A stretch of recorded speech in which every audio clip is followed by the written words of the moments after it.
Time now 7:08 and turning to the very latest in the Middle East on this Tuesday morning. Secretary of War Pete Hegseth has given an update earlier about the war with Iran. So let's get right to Ron this morning. He's in the control room with the latest. Good morning, Ron. Yeah, it was certainly a major news developments in that news conference yesterday when the president said the war in Iran could in some ways be determined as almost complete, but he also said I could end it or we could go further, and he says, I choose for us to go further. So he's also warning the Iranian regime, a lot of protesters, looks like they have a lot of their Iranian flags with them out in the streets of Tehran yesterday.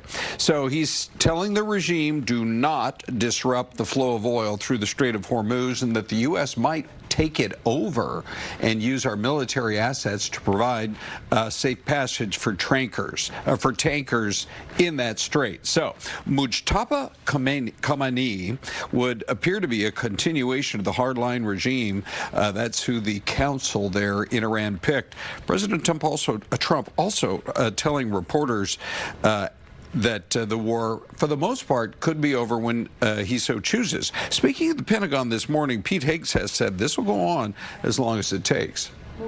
The president has set a very specific mission to accomplish, and our job is to unrelentingly deliver that. Now, he gets to control the throttle.